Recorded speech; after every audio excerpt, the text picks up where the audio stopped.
BSF একটা মানবাধিকার বিরোধী সংগঠন। বিএসএফ এর খুনিরা হুঁশিয়ার সাবধান, বিএসএফ এর খুনিরা হুঁশিয়ার সাবধান। আমরা চুয়াডাঙ্গা জেলার বর্ষনা উপজেলায় আমরা চাচাডাঙ্গা ঝাঁঝাডাঙ্গা গ্রামে এখানে আছি। মাথাভাঙা নদীর পারে আপনারা দেখবেন এই নদীটা, এই নদীর ওই পারে হচ্ছে বাংলাদেশের জমি আছে এবং তারপরে হচ্ছে কাঁটাতার।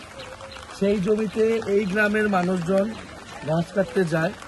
এরকমই একজন গিয়েছিলেন আমাদের ইব্রাহিম ভাই, এই গ্রামের সন্তান, এবং উনি যখন সেইখানে ঘাস কাটতে গিয়েছেন তখন বিএসএফ গুলি করে তার পায়ে এবং তাকে তুলে নিয়ে যায়।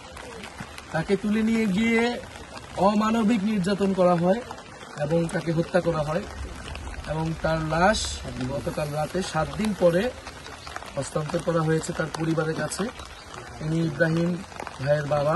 আমরা তার পরিবারের সাথে সাক্ষাৎ করেছি এবং তার পরিবারও এই হত্যার বিচার চেয়েছে এবং আর কোনো মায়ের বুক যাতে খালি না হয়। গায়ের জোরে ভারত বাংলাদেশের সাথে এই ধরনের আচরণ বারবার করছে।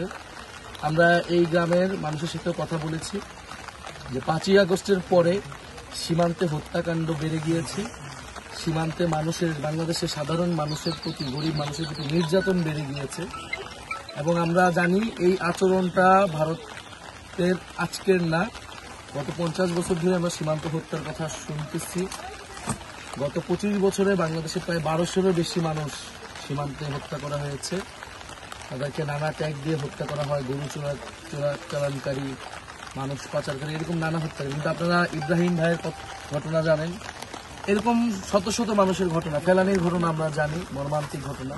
ঘাস কাটতে গিয়েছিল এবং বর্ডার, এটা বাংলাদেশের জমিতেই সে গিয়েছিল, ভারতের সীমানাও সে, বাংলাদেশের সীমানা সে ক্রস করেনি।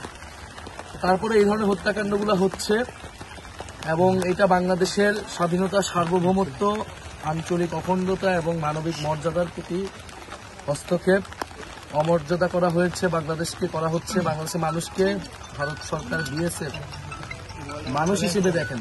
এই যে বাংলাদেশ, ভারতের যে বর্ডার বাহিনী, সীমান্তরক্ষী বাহিনী, এর একটা খুনি বাহিনীতে পরিণত হয়েছে। এটা কোনো সীমান্ত রক্ষা বাহিনী হইতে পারে না। এটা মানুষ খুন করাই যেন তাদের নিত্য নৈমিত্তিক কাজ। বাংলাদেশের মানুষকে নানাভাবে নির্যাতন, নিপীড়ন সীমান্তে করা হয়।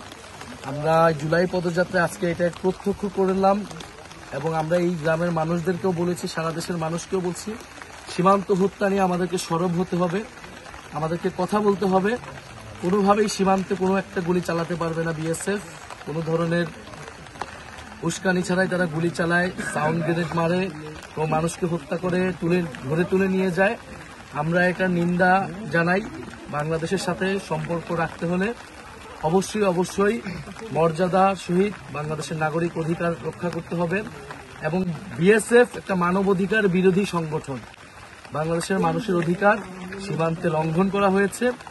আমরা আজকে এই গ্রামের এই নদীর পাড় থেকে নিন্দা জানালাম এবং ভবিষ্যতে আমরা জাতীয় নাগরিক পার্টি নয়, বাংলাদেশের সাধারণ ছাত্র, তরুণ, জনগণকে সাথে নিয়ে এই সীমান্তকে আমরা পাহারা দিব, রক্ষা করব। আমরা প্রতিরোধ গড়ে তুলব যদি সীমান্তে এই ধরনের হত্যাকাণ্ড, এই ধরনের নিপীড়ন চলমান থাকে।